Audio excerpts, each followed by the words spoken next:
Okay, 21 number के बाद हम लोग आ गए हैं अपनी अगली क्लास में, ठीक है। और 21 नंबर के बाद कौन सा नंबर आता है बच्चों? 22 नंबर, 22। चल लेते हैं क्वेश्चन नंबर 22।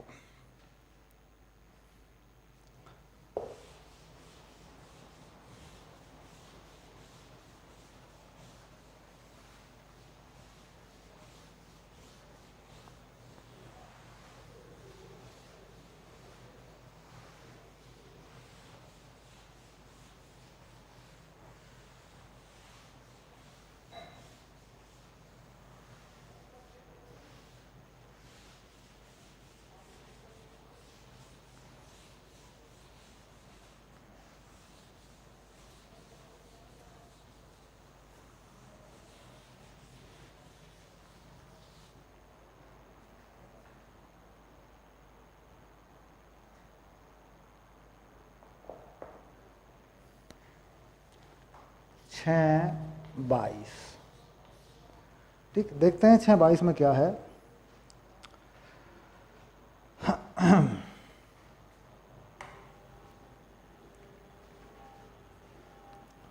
कोई व्यक्ति वज़न कम करने के लिए, कोई व्यक्ति वज़न कम करने के लिए 10 किलोग्राम द्रव्यमान को 0.5 मीटर की ऊंचाई तक 1000 बार उठाता है, ठीक। मान लीजिए कि प्रत्येक बार द्रव्यमान को नीचे लाने में खोई ऊर्जा क्षयित हो जाती है। मान लीजिए कुल जब काम करता है, जो ऊर्जा देता है, नीचे जब लेके आता है उसको गिनना नहीं है, वो क्षयित हो जाती है, ठीक। तो 1000 बार ऊपर नीचे लाने में, यानी ऊपर ले जाने में, मान लीजिए कोई द्रव्यमान है ऐसे, और इसको यहाँ ऊपर तक उठाया गया ऐसे, और ये जो ऊंचाई है द्रव्यमान को मान लेते हैं m, और m का मान कितना बताया? 10 किलो। मतलब वर्जिश, द्रव्यमान उठा के, भार उठा के वर्जिश करने वाली बात है। और कितनी ऊंचाई तक लाता है? ये जो ऊंचाई है ये है 0.5, और g का मान कुछ दिया नहीं है यहाँ पे। g का मान अपन क्या मानेंगे? 9.8 ही मानेंगे हम। अगर नहीं दिया हुआ है तो यही लगाएंगे हम, ऐसे। और ये घटना कितनी बार होती है? ये घटना कितनी बार होती है? ऐसे कितनी बार होती है ये घटना? कितनी बार उठाता है? सिर्फ उठाने की बात हो रही है। जब नीचे लाता है कहता ऊर्जा नुकसान हो जाती है, वो ऊर्जा चली जाती है, उससे मतलब नहीं है, कोई लेना देना नहीं है। तो कितना कार्य होगा, कितनी बार उठाएगा? तो व्यक्ति द्वारा किया गया कार्य, व्यक्ति द्वारा किया गया कार्य,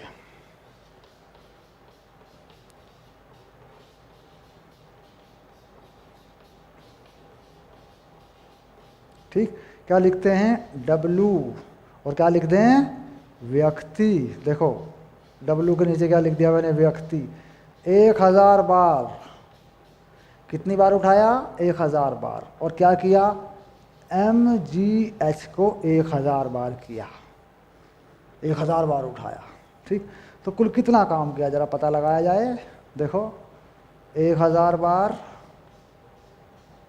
और 10 किलो उठाया, 9.8 g का मान, h का मान 1/2 मीटर। देखो मैंने 1/2 मीटर लगा दिया, इसको 0.5 है, 1/2 लगा दिया, ठीक। अब ये हो कितना रहा है? कितना आ रहा है जरा पता लगाओ। देखो गुणा करो इसको, कितना आ रहा है ये होगा 4.9, और ये हो गया 10,000, तो ये हो गया 49,000 जूल। 49 बोल देते हैं, 49,000 जूल। ऐसा ये काम होगा जो व्यक्ति ने किया, ठीक। अब ये काम आया कहाँ से? उस व्यक्ति के पास ऊर्जा कहाँ से आई? देखो सवाल आगे बताएगा कुछ। वह गुरुत्व बल कितना कार्य करता है, ये पहला उत्तर हो गया। गुरुत्व बल के विरुद्ध ये इतना कार्य करता है, बार बार उठाता है, 1000 बार mgh करता है, ऊपर उठाता है, तो ये हो गया। दूसरी बार में ये कह रहा है यदि वसा इतने ऊर्जा प्रति किलो में आपूर्ति करता हो और 20% दक्षता से यांत्रिक ऊर्जा में परिवर्तित हो जाए, यानी ये कुछ वसा लेता है, वसा खाता है कुछ, और वो ऊर्जा में बदल जाती है, ताकत आ जाती है इसमें, फिर और उसका 20% इसमें बदल जाता है। यानी इसका मतलब ये होगा कि जो भी हम खाते पीते हैं उसमें जो एनर्जी होती है उसकी 20% ऊर्जा से लगभग हम काम करते हैं। ये प्रायोगिक आंकड़े होते हैं, एनसीईआरटी में जो आंकड़े होते हैं वो लगभग प्रायोगिक आंकड़े होते हैं। मान लीजिए हम खाते हैं कोई ऐसी चीज़ जिसमें 1000 जूल ऊर्जा हो, तो 200 जूल ऊर्जा से हम कार्य करते हैं, 800 जूल ऊर्जा चली जाती है इधर उधर। ठीक, अब कुल मिला के व्यक्ति को प्राप्त ऊर्जा, व्यक्ति को प्राप्त ऊर्जा, अब देखते हैं किसने क्या खाया और कितनी ऊर्जा इसको मिली। ठीक, 1 किलो से कितनी मिलती है इसको? 3.8 गुना 10 की घात 7 जूल। 3.8 गुना 10 की घात 7 जूल। और ये मान लेते हैं डेल्टा एम, क्या? वसा जो खाता है। डेल्टा एम मान लेते हैं, पर डेल्टा एम जो है इसने खाया, जो मतलब द्रव्यमान है वो खाया। ठीक, और 1 किलो से कितनी मिलती है? इतनी। तो इतनी ऊर्जा इसको मिल गई। डेल्टा एम क्या है? वसा का द्रव्यमान, जितना इसने खाया उसका है ये। इसे क्या लिख दें? वसा का द्रव्यमान, जो इसने खाया है ये उसका द्रव्यमान है, डेल्टा एम। क्योंकि 1 किलो से ऊर्जा प्राप्त होती है इतनी, डेल्टा एम से हो जाएगी इतनी। ठीक, इसकी 20% ऊर्जा ही इस कार्य में बदलती है। ठीक, अब व्यक्ति को प्राप्त ऊर्जा का 20% ही कार्य होता है। तो व्यक्ति को प्राप्त ऊर्जा कितनी हो गई? 3.8 गुना 10 की घात 7 गुना डेल्टा एम, और इसका 20%, 20/100 कार्य में बदल गया। क्योंकि ये कह रहा है 20% से ज़्यादा काम नहीं आती है। दक्षता यही है। दक्षता का मतलब कितनी ऊर्जा दी और उसके बदले में कितना काम हुआ। तो काम कार्य बटे कुल ऊर्जा, कार्य बटे कुल ऊर्जा। ठीक, ये होती है दक्षता। बराबर कितना काम किया इस बंदे ने भाई? 49,000 जूल काम किया इसने। लो देखो कितना आसान सवाल था ये, कितना बढ़िया था। तो क्या निकल आएगा? वसा का द्रव्यमान निकल आएगा। देखो यहाँ से वसा का द्रव्यमान 49,000, ये यहीं से काट लो, इसको लो, 1 जीरो और लगा लो, 2 को नीचे कर दो, ये समस्या हल हो गई। अब इसके बाद इसको भी नीचे कर दो, 3.8 गुना 10 की घात 7। ये द्रव्यमान आ रहा है किलोग्राम में। किसमें आ गया? किलोग्राम में। इसको हल कर लो। अब इसे हल करोगे तो कैसे कैसे करोगे? बताओ बताओ बताओ। इसको हल करोगे तो क्या करोगे बच्चों? कुछ हमें भी तो इसको हल करना चाहिए था ना। 1 2 3 4 और ये हैं 3, तो 10 की घात -3 रह गई। देखो ये देखो, यहाँ से और यहाँ से, और यहाँ रह गया 49, और यहाँ रह गया कितना? 7.6। बस बस बस बस ये रह गया। अब इसको भाग करेंगे तो क्या आएगा? 7 छंग 42, 6 दशमलव कुछ, 6 दशमलव कुछ आएगा। अब देखता हूँ मैं 6 दशमलव कितना आता है ये, कि तुम देख ही रहे हो इसमें 6 दशमलव कुछ आएगा। 6.45, 6.45 गुना 10 की घात -3 किलोग्राम। ये क्या है? ये है वसा का द्रव्यमान। यानी ये वह वसा है जो उस व्यक्ति ने खाई, ताकत आई, उस ताकत का 20% काम किया और 1000 बार 10 किलो वजन को उठाया। ठीक, ये है सवाल। तो कुल बातें इस सवाल से क्लियर हुई कि भाई दक्षता का इस्तेमाल कहाँ करते हैं, ये बात समझ में आ गई। कुल ऊर्जा जो होती है उसकी कितनी ऊर्जा कार्य में बदली, वो दक्षता होती है। दक्षता का मतलब प्रतिशत का मतलब उस परसेंट में उसको प्रतिशत में बदल के लगा देते हैं। ठीक, ये बात यहाँ समझ में आती है। ठीक, दूसरा आंकड़ा यहाँ ये आता है कि 20% ही कार्य हम कर पाते हैं। जो भी हम राशन खाते हैं उसका 20% हम यांत्रिक कार्य कर लेते हैं, लगभग 80% का कुछ पता नहीं कहा जाता है। 2 बातें इस सवाल से स्पष्ट हो जाती हैं। अब इसके बाद आगे बढ़ते हैं, चलते हैं क्वेश्चन नंबर 23 की तरफ। चलते हैं क्वेश्चन नंबर 23 की तरफ।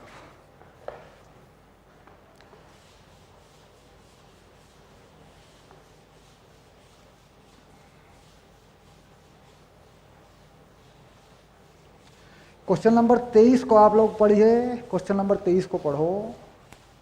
क्वेश्चन नंबर 23 को पढ़ें। अपनी रफ कॉपी और अपनी किताब, अपनी रफ कॉपी और अपनी किताब हमेशा अपने पास रखें। अपना पेन अपने पास रखें, जब भी कुछ लिखने की बात आए उसको ज़रूर लिखें, ठीक। यानी जैसे आप अपनी क्लास में पढ़ते हैं बिल्कुल वैसे ही पढ़ाई करनी है, ईमानदारी से चलना है, बिल्कुल मेहनत करेंगे, ईमानदारी से चलेंगे तो बड़े अच्छे परिणाम आते हैं। चलिए क्वेश्चन नंबर 23 को आप पढ़ लीजिए, तब तक मैं इस बोर्ड को काला कर देता हूँ। बस सिर्फ 20 सेकंड, अब तुम 20 सेकंड लगा लो, गिन लो चाहे, देखो 20 सेकंड में ये बोर्ड काला होने वाला है। ये लो,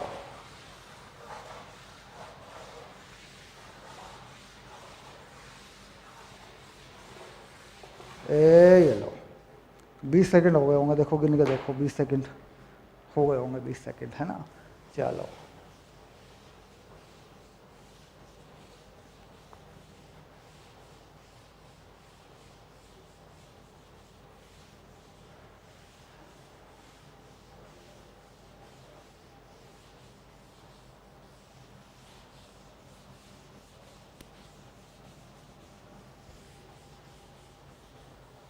चलिए करते हैं प्रश्न नंबर 23 को हल करते हैं। प्रश्न नंबर 23, 6-23, ओके।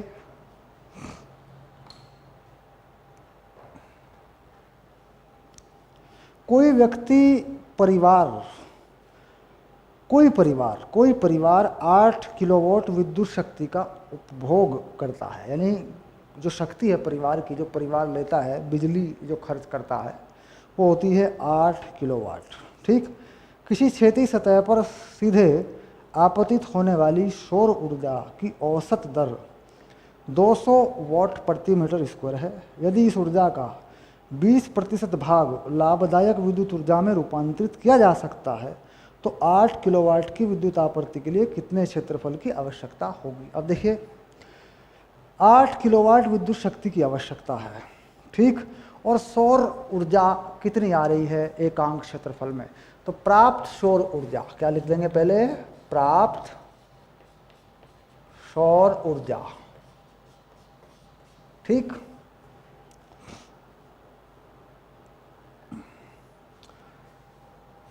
$200 वाट पर मीटर स्क्वायर है, तो 200 गुणा क्षेत्रफल को क्या मान लें, ए क्या है, ए हो गया क्षेत्रफल, जिस पर सौर ऊर्जा आपतित होती है, बिल्कुल सरल सी बात हो गई, ठीक। तो क्या हो जाएगा, प्राप्त सौर ऊर्जा है मतलब शक्ति, प्राप्त सौर ऊर्जा शक्ति, क्योंकि शक्ति है ये, वाट पर मीटर स्क्वायर में ये मामला था, ठीक। तो सौर ऊर्जा शक्ति ऐसे लिख सकते हैं, ठीक। ऊर्जा में क्या होता है और शक्ति में क्या होता है, समय का फर्क होता है, तो इसलिए ठीक कर लें इसको, प्राप्त सौर ऊर्जा शक्ति ऐसे लिख देते हैं, प्राप्त शक्ति, ठीक। कहाँ से, सौर ऊर्जा से, ऐसे लिख देते हैं, नहीं फिर से लिखता हूँ मैं, सौर ऊर्जा से प्राप्त शक्ति, पूरा लिखना पड़ेगा ना इसको, नहीं तो फिर भाषा गलत हो जाएगी। सौर ऊर्जा से प्राप्त शक्ति, अब देखो अब सही हो गया मामला बिल्कुल, ठीक। अब कितनी शक्ति की आवश्यकता है परिवार को, तो लिखते हैं विद्युत ऊर्जा में परिवर्तन कितना होगा, इसको विद्युत ऊर्जा में परिवर्तित, क्योंकि परिवर्तित हो रही है कितनी ये भी देखना पड़ेगा हमें, भाई दक्षता लगी हुई है ना, शक्ति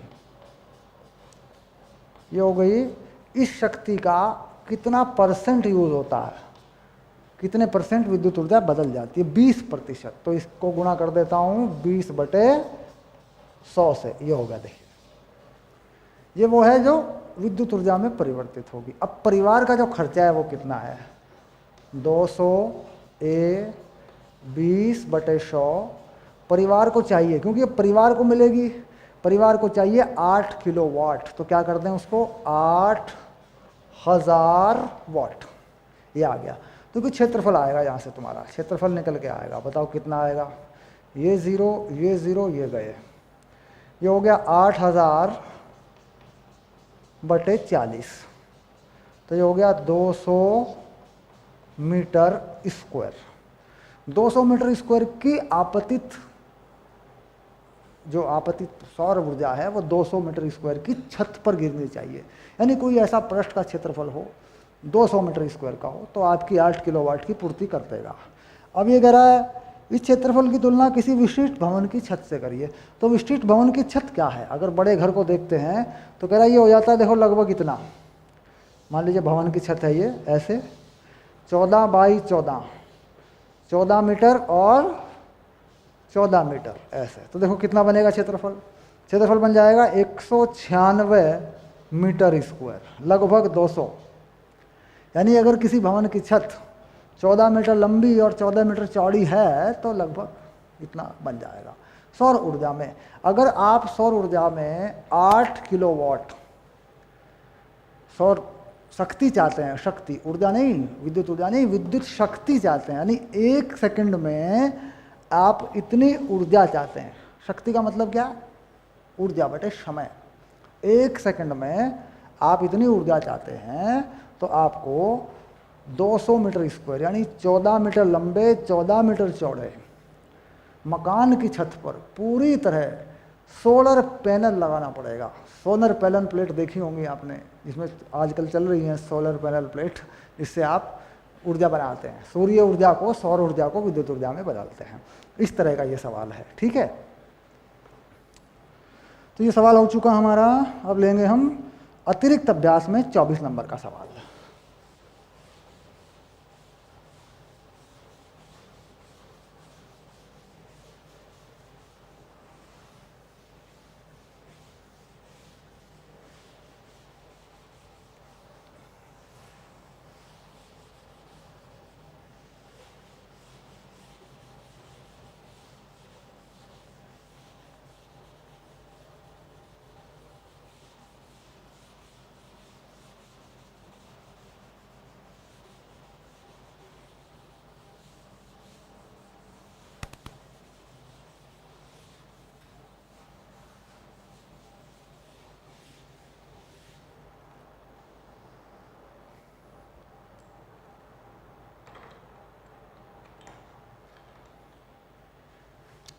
छः 24, ठीक, ये ले लिया हमने 24 नंबर का सवाल। पढ़ते हैं क्या कहता है।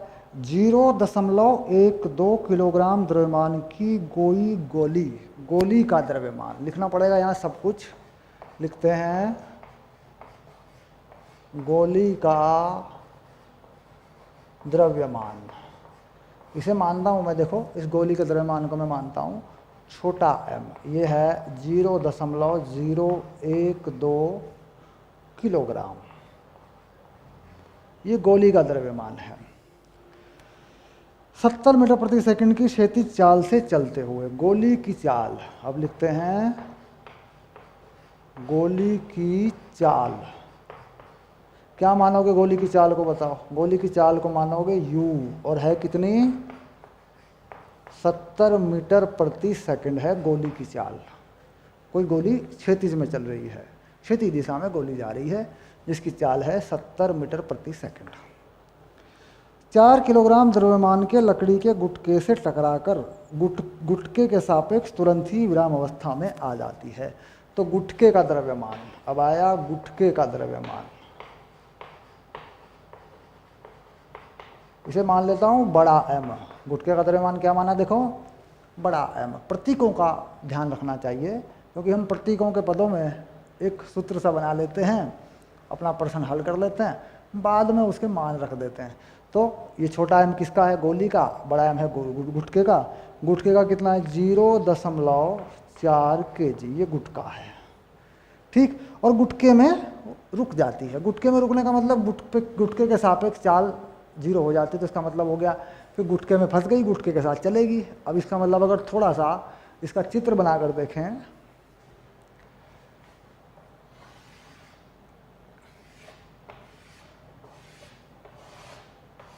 अब देखो थोड़ा चित्र बना के देखते हैं। मान लीजिए यहाँ गुटका रख देते हैं ऐसे, ये गुटका है और ये गोली है।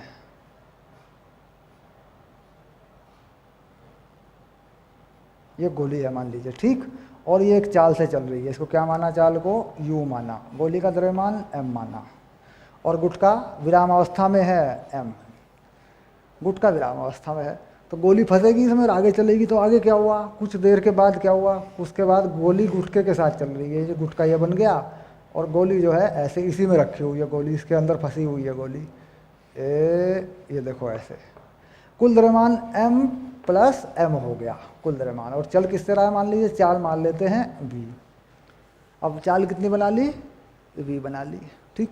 तो पहले का संवेग बराबर बाद का संवेग, संवेग संरक्षित रहेगा, संवेग टक्कर हुई है, संवेग संरक्षित रहेगा, ठीक। अब देखिए संवेग संरक्षण से, संवेग संरक्षण से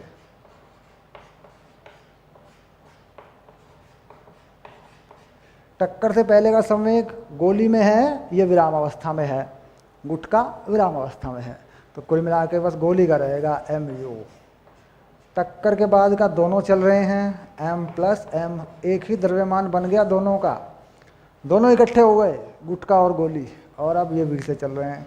तो टक्कर के बाद जो चाल प्राप्त हुई है वो हुई है mu बटे m प्लस m, यह हो गई। टक्कर के बाद दोनों इस चाल से चल रहे हैं, ठीक। बात स्पष्ट हो गई, बिल्कुल सीधी बात है।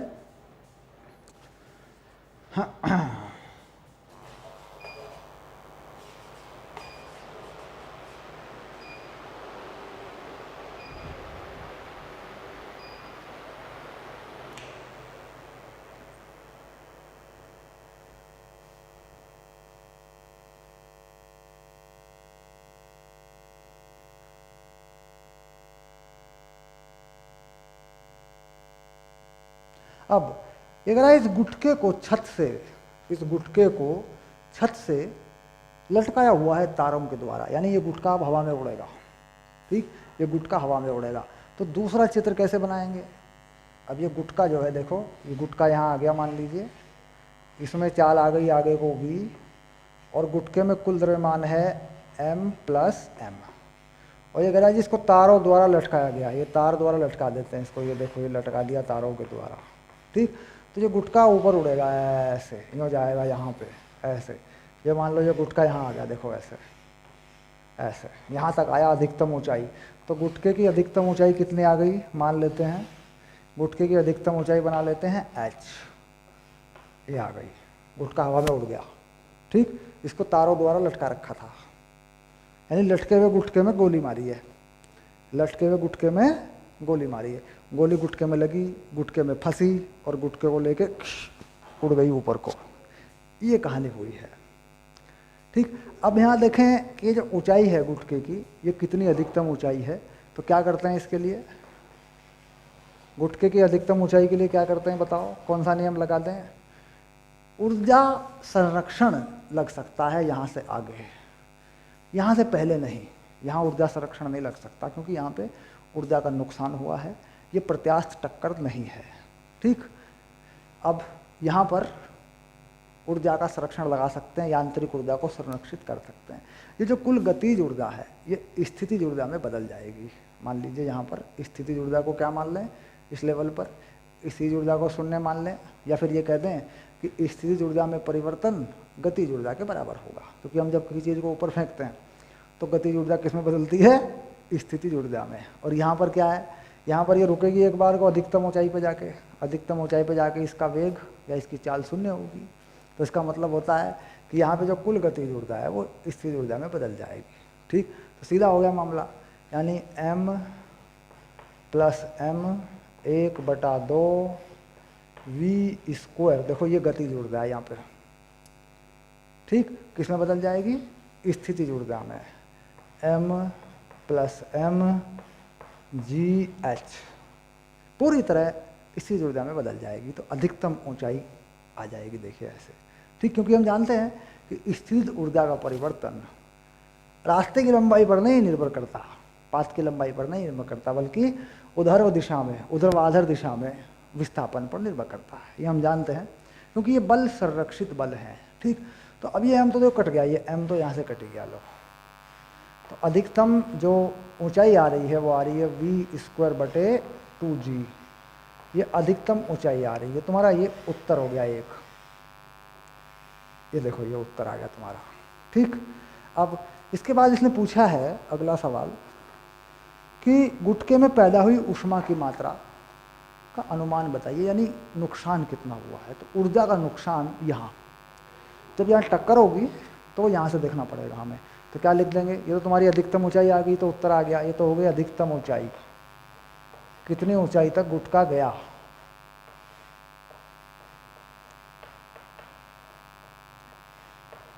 ठीक, अब ऊर्जा का नुकसान, ऊर्जा की हानि, ऊर्जा की हानि, कौन सी ऊर्जा की हानि है ये गतिज ऊर्जा की हानि है। गतिज ऊर्जा, क्योंकि गोली में पहले कौन सी ऊर्जा थी, गतिज ऊर्जा। गतिज ऊर्जा किस में बदली, ऊष्मा में बदली। कैसे पता लगेगा, अंतिम गतिज ऊर्जा और प्रारंभिक गतिज ऊर्जा का अंतर इस बात को बता देगा। तो गतिज ऊर्जा की हानि किसमें, ऊष्मा में, ऊष्मा में हुआ। ठीक, तो कैसे निकालते हैं गतिज ऊर्जा की हानि, ये निकाल देंगे। देखो कैसे, ऊर्जा हानि या गतिज ऊर्जा की हानि, यहाँ लिखता हूँ, इधर लेके आता हूँ इसको, ये थोड़ा हल करना पड़ेगा, इधर लेके आता हूँ। तो ऊर्जा या गतिज ऊर्जा की हानि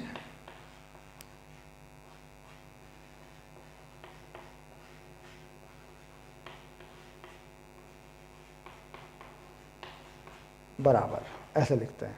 ठीक है, पहली ऊर्जा क्या है, जब गुटके में गोली नहीं घुसी थी तो कितनी ऊर्जा है इसके पास, इसके पास ऊर्जा है 1/2 mu²। ये पहली ऊर्जा है। बाद में जब दोनों मिल के चल रहे हैं तब कितनी ऊर्जा है, घटा देंगे इसमें से। देखो 1/2 m + m और v²। तो प्रारंभिक गतिज ऊर्जा माइनस अंतिम गतिज ऊर्जा। अगर यह मान पॉजिटिव आता है, धनात्मक आता है, तो इसका मतलब है ऊर्जा में हानि है, और अगर यह मान शून्य आ जाता है तो ऊर्जा में हानि नहीं हुई है। ठीक, चलिए देख के इसके मान लगा के देखते हैं। तो 1/2 mu² minus 1/2 m + m, v का मान क्या आया था, ये रहा v का मान। देखो टक्कर के बाद की चाल है, लगा देते हैं mu/m + m का वर्ग, ऐसे। ठीक, हल कर लेते हैं इसको। 1/2 mu² को कॉमन ले सकते हैं। देखो mu² को, यहाँ पे भी है mu² है। ठीक, एक m बचेगा और एक नीचे m + m बचेगा। तो 1 - m + m ऐसा बचेगा। देखो ये चीज़ बचेगी। ठीक, इसको हल करके क्या बना देंगे, इसको हल करके बना देंगे 1/2 mu² बटे m + m, ये बन गया। देखो ये क्या है, ये चीज़ क्या आ रही है, ये आ रही है ऊर्जा में हानि, ऊष्मा में परिवर्तन। ठीक, तो फिर यहाँ लिख दूँ बना के इसको, है उत्तर को फाइनल यहाँ लिख दूँ। काइनेटिक ऊर्जा, गतिज ऊर्जा का परिवर्तन, उसको लिख दूँ ΔE। गतिज ऊर्जा का परिवर्तन कितना आ रहा है, 1/2 mu² बटे m + m, यह है गतिज ऊर्जा का परिवर्तन। परिवर्तन मतलब नुकसान है, गतिज ऊर्जा घटी है, तो किस में जाएगा, ऊष्मा में परिवर्तन होगा, लगभग ऊष्मा में। इसलिए कहते हैं अनुमान बताइए है, गारंटी नहीं है, पूरी तरह नहीं हुआ करता। ऊष्मा में परिवर्तन, लगभग ऊष्मा, ये माना गया। अब इसमें मान जो रखना है, छोटा m बड़ा M u, ये रहे। देखो छोटा m ये रहा, बड़ा M ये रहा, u ये रहा। इसमें यहाँ मान रख देंगे, उत्तर प्राप्त होगा। ऊंचाई, अधिकतम ऊंचाई, ये रहा v का मान यहाँ से निकालेंगे, v का मान यहाँ से निकालेंगे, यहाँ रखेंगे तो अधिकतम ऊंचाई प्राप्त होगी। ठीक, ये जो है ऐसे आपका प्रश्न हल होगा। अब उत्तर की जांच जो है मान रखकर करेंगे आप, ठीक है। उत्तर की जांच h आ रहा है 21.2 सेंटीमीटर। ये जो h का मान है ये कितना आ रहा है, h आ रहा है, यहाँ लिख देता हूँ 21.2 सेंटीमीटर, ठीक। ऊर्जा में नुकसान आ रहा है 28.5 जूल। ये जो मान है ये कितना आ रहा है ऊर्जा में नुकसान, 28.5 जूल। ये मान रखने पर मान आ रहा है, ठीक। सारे मान वहाँ से रख के यहाँ रख देंगे, ठीक। यहाँ जी का मान क्या लगा देंगे, 9.8, क्योंकि जी का मान 10 नहीं दिया हुआ है तो 9.8 लगाएंगे। यहाँ से वी निकाल लेंगे पहले, ठीक, उसके बाद लगाएंगे इसमें। तो चूँकि अतिरिक्त अभ्यास का सवाल है तो थोड़ा बड़ा है खैर कुछ बातें समझ में आई होंगी कि भाई टक्कर कैसी है। टक्कर प्रत्यास्थ टक्कर नहीं है, अप्रत्यास्थ टक्कर है। अप्रत्यास्थ टक्कर में ऊर्जाओं की हानि होती है, अप्रत्यास्थ टक्कर में संवेग को संरक्षित करने के बाद ही ये पता चलता है कि ऊर्जाओं की कितनी हानि हुई है। ऊर्जाओं की हानि भी हो सकती है अप्रत्यास्थ टक्कर में, और अप्रत्यास्थ टक्कर में ऊर्जा गतिज ऊर्जा बढ़ भी जाती है। जैसे बम विस्फोट होता है उसमें ऊर्जा गतिज ऊर्जा बढ़ भी जाती है, क्योंकि अप्रत्यास्थ टक्कर में ऊर्जा का नुकसान भी हो सकता है, अप्रत्यास्थ टक्कर में ऊर्जा उत्पन्न भी हो सकती है। अप्रत्यास्थ टक्कर में जो है नियम ये है कि संवेग जो है वो संरक्षित होता है। तो संवेग संरक्षित होता है चाहे प्रत्यास्थ टक्कर हो चाहे अप्रत्यास्थ टक्कर हो। लेकिन अप्रत्यास्थ टक्कर में जो भी बताया गया, प्रश्न के अंदर जो भी चीज़ बताई गई है उसके अनुसार सोचना पड़ता है, ठीक। मान लीजिए टक्कर में ऊर्जा उत्पन्न हो जाए तो बाद में गतिज ऊर्जा बढ़ जाती है, बाद की गतिज ऊर्जा बढ़ जाती है। बम विस्फोट हो जाए, टक्कर में ऊर्जा उत्पन्न हो जाए तो बाद की गतिज ऊर्जा बढ़ जाएगी। और ऐसा हुआ देखो, कोई बम विस्फोट तो हुआ नहीं है, तो ऐसे मामले में गतिज ऊर्जा घट जाती है, ठीक। चलिए ये था प्रश्न नंबर आपका 24।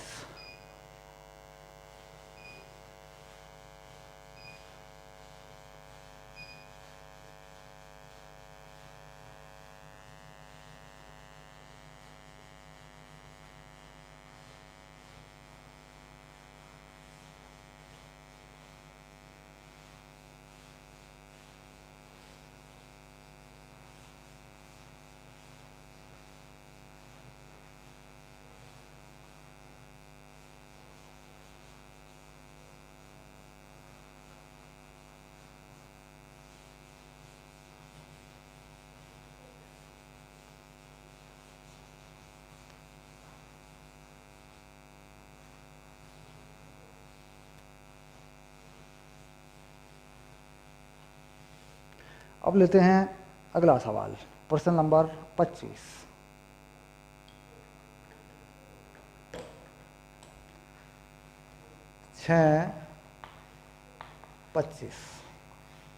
ओके। अब देखते हैं ये रंग जो है दिख रहा है कि नहीं आपको, देखते हैं भाई रंग दिखता है कि नहीं दिखता है। ये रंग कम दिखता है, ठीक। तो ऐसा रंग लेंगे जो दिखे आपको, है ना। चलिए थोड़ा सा और रंग बदल देता हूँ। 6:25 ये दिखेगा, देखिए ये दिख जाएगा, ये देखो, है ना, ये दिख गया, देखो ये लो। पूरा पूरा सफ़ेद नहीं है, हल्का सा सफ़ेद से थोड़ा सा हल्का है ये, ब्राउन डार्क ब्लैकिश जो भी कहें इसको।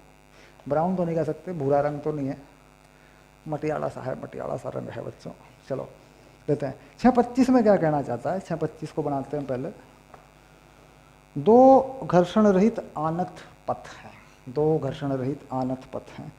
अब ये घर्षण रहित आनत पथ बना लेता हूँ पहले, है ना। ये देखिए देखिए कैसा रंग आया, जरा देखो, जरा बताओ कैसा रंग आ रहा है ना। चलो, और मतलब रूखा सूखा भौतिक विज्ञान पढ़ा रहे टीचर, कुछ थोड़ा सा ठीक ठाक सा लगना चाहिए, है। पढ़ा तो रहे ही हैं, पढ़ाने में क्या है, पढ़ाएंगे तो हैं। और ये ऐसा ऐसा आनत पथ है, ठीक।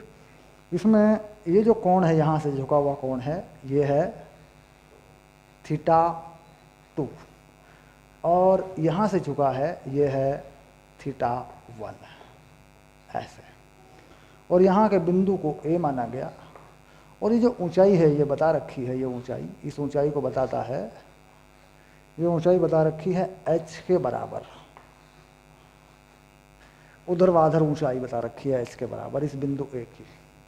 और ये जो बिंदु है ये B बताया हुआ है, और ये सी बताया हुआ है यहाँ पे, ठीक। और जो आनत तल है ये कुछ इस तरीके से रखा है, देखो ये यहाँ पे ऐसा मामला है, ये रखा देखो।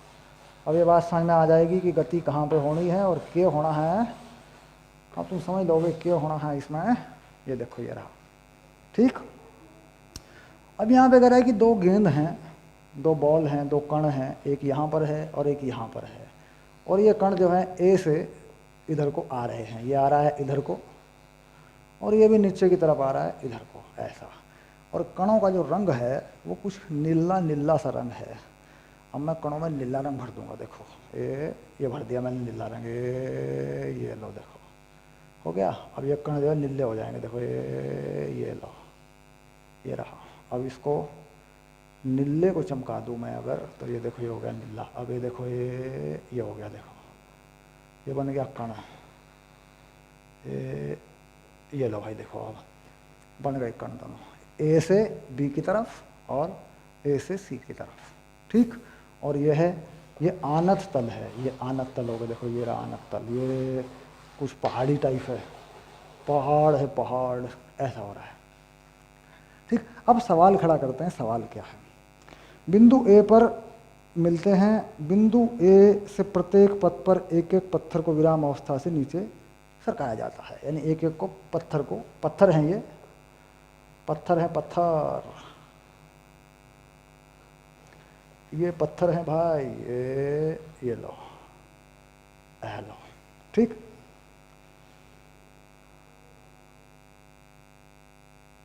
क्या ये पत्थर एक ही समय पर नीचे पहुंचेंगे? पहला सवाल है, क्या पत्थर, पहला सवाल है, पत्थरों के नीचे पहुंचने के समय समान नहीं होंगे, क्योंकि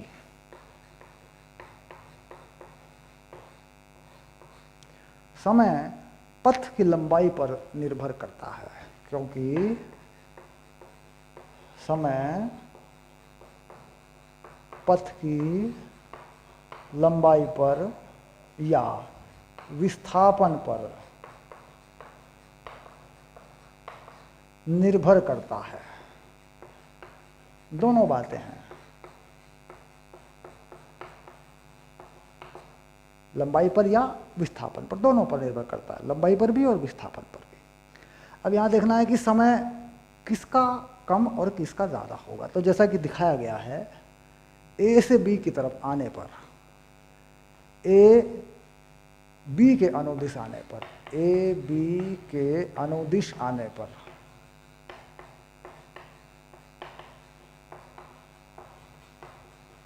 विस्थापन अधिक है। विस्थापन हमें लग रहा है कि भाई अधिक है, चित्र में जो दिखाया गया है, तो समय भी अधिक होगा, ठीक। कैसे? ए से बी की तरफ आने पर विस्थापन अधिक है, ठीक। किसकी तुलना में? ए से सी या ए सी की तुलना में, क्योंकि तुलना में बताना पड़ेगा भाई। इसे कर देंगे ब्रैकेट में बंद, ऐसे। अब ये हुआ कैसे, देखो मैं बताता हूँ। मान लीजिए ये जो चीज़ है, ये वाली देखो, ये लंबाई, ये लंबाई कितनी होगी जरा देख के बताओ। ये ऊंचाई जो है ये h के बराबर है, देखो h, जरा h। तो अगर मैं निकालूं ये वाला, इसे कहूँ मैं एस ए बी, तो जरा बताओ ये कितना होगा, एस ए बी कितना होगा। तो यहाँ लिख देता हूँ मैं, लगा देता हूँ, देखो साइन थीटा, ये हो गया h बटे एस ए बी। तो एस ए बी जो होगा वो क्या होगा, h बटे साइन थीटा, ये होगा। अच्छा, अब यहाँ से छोड़ दो मान लो इस गेंद को, और यहाँ चलेगी, तो एस ए बी जो होगा वो कितना होगा, हाफ AT स्क्वायर, ठीक, ये होगा। अब यहाँ पे जो त्वरण है उसको क्या मान लूँ, A1, तो इसे A1 मान लिया मैंने, लो भाई, UT plus half AT square है। और इस टाइम को क्या मान लिया मैंने, यहाँ समय कितना लेगा, मान लो यहाँ लेगा ये समय t1, इसको क्या मान लिया t1 समय ले लिया। यहाँ पे जो समय लेगा ये t1 ले लेगा, ठीक, इसको t1 मान लिया। अब यहाँ a का मान रख देते हैं, इसका मान रखते हैं, एस ए बी है h/sin थीटा हाफ AT कितना होता है g sin थीटा होता है। तुम जानते हो कि इस दिशा में जो त्वरण है वो कितना होता है g sin θ1, तो ये कोण है θ1, ये है θ1 और ये भी θ1, क्योंकि जो कोण है पहला ये क्या लगाया हुआ है θ1। सिद्ध करना है भाई, समय ज़्यादा लगेगा। चलिए ये हो गया t² t1²,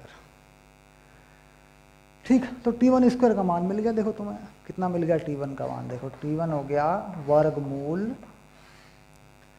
वर्गमूल में 2h/g है ना, 2h/g और नीचे क्या आ रहा है sin² θ1, ठीक।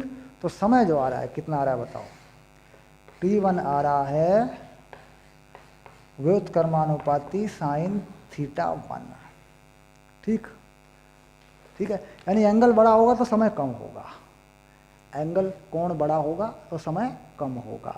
तो कोण बड़ा है देखो θ2, हम जानते हैं कि चित्र से क्या दिख रहा है θ2 बड़ा है θ1 से, ये चित्र में दिखाई दे रहा है, ठीक। और इसका मतलब हो गया कि यहाँ समय ज़्यादा लगेगा, कोण छोटा है समय ज़्यादा लगेगा, ठीक। बात सिद्ध हो गई, कहाँ समय कम लगेगा कहाँ ज़्यादा लगेगा। तो कुल मिला के लिख दिया देखो, क्योंकि समय विस्थापन पर या पथ की लंबाई पर निर्भर करता है, ठीक।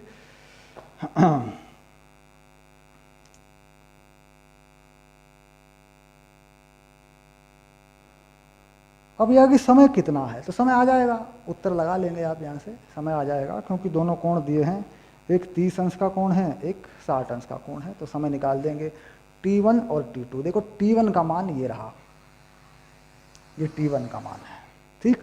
अब t2 का मान निकाल देता हूँ मैं, t2 का मान भी ऐसे निकल जाएगा 2h/g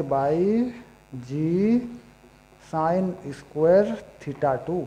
लो ये t2 का मान आ गया, ये t1 का मान हो गया, ये t2 का मान हो गया, दोनों मान आ गए, ये आ गया देखो, ठीक। h के पदों में h का मान बताया, h का मान बताया हुआ है 10 मीटर, h का मान है 10 मीटर, ठीक। ये बता दिया, वैल्यू लग गई, दोनों के मान आ जाएंगे।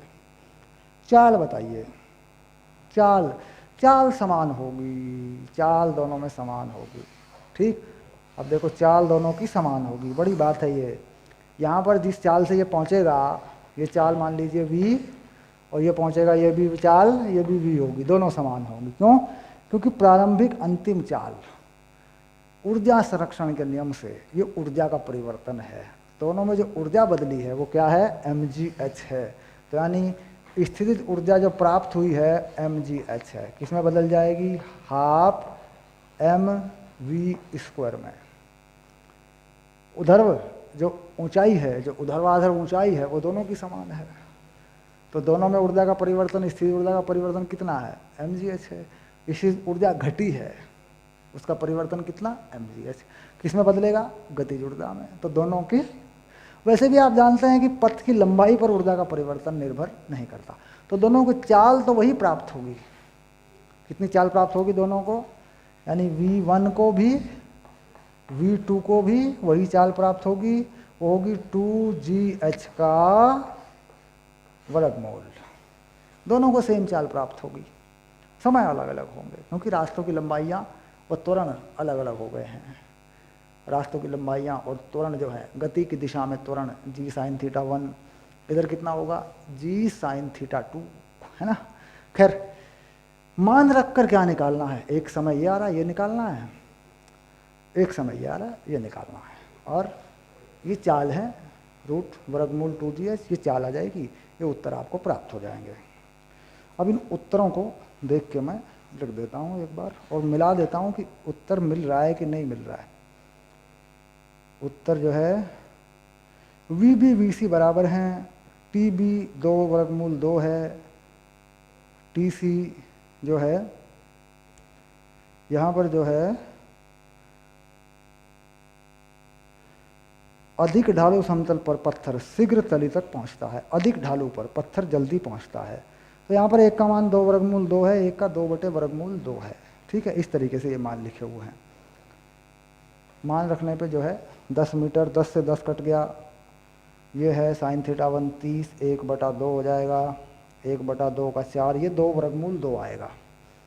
और ये एच कट गया, ये 2 आ गया, ये रूट 60 है, ये तल जो है 60 पर है, तो ये रूट 3/2 होगा, तो ये 2 4 4/3, ये कुछ इस तरीके से आएगा, क्योंकि एक मान 60 है, एक 30 है। ठीक है, खैर समय मिल गए, उत्तर मिलाएं और हल करें। ये तो मुझे ठीक लग रहा है, पीछे ये वाला उत्तर नहीं मिल रहा है, ये वाला उत्तर नहीं मिल रहा है। देखो इसे निकाल देता हूँ मैं एक बार, है ना, T2 को दोबारा निकाल देता हूँ। पीछे मैं देख रहा हूँ ये मिल नहीं रहा, तो 2h है 10, g को 10 मान लिया लगभग, और ये हो गया वर्गमूल 3/2 का वर्ग। ये आ रहा है, ये आ रहा है कितना ज़रा देखें, 10 से 10 कट गया, ये हो गया 2 दूनी 4, 8/3 हो गया, ऐसे ये वर्गमूल भी हो गया, तो 2/2 होना चाहिए इसको, है ना। ये समय कम है ना, और यहाँ पीछे उत्तर में ये नहीं मिल रहा है। पीछे उत्तर में जो है 2/2/3 नहीं आ रहा है। ठीक है, ये मिसप्रिंट होने वाली बात है। अंग्रेजी की एनसीईआरटी है मेरे पास, मैं अंग्रेजी की एनसीईआरटी में देखता हूँ, अंग्रेजी वाली में देख लेता हूँ, क्योंकि ये मिसप्रिंट का मसला है। 625 जो है 625, हाँ ये कुछ मिसप्रिंट है, चक्कर मिसप्रिंट हो रखा है ये, खैर कोई बात नहीं, ठीक है, ओके। चलिए, अच्छा सवाल था। समय अलग अलग होंगे, चाल वही होगी, क्योंकि चाल ऊर्जाओं से प्राप्त होती है, और ऊर्जाएं रास्तों की लंबाइयों पर निर्भर नहीं करती, बल्कि ऊर्ध्वाधर दिशा के विस्थापन पर निर्भर करती हैं। बात यहाँ इतनी सी समझनी थी आपको। ठीक है, चलो भाई आगे चलते हैं, अब लेते हैं अगली क्लास में आते हैं। ठीक है।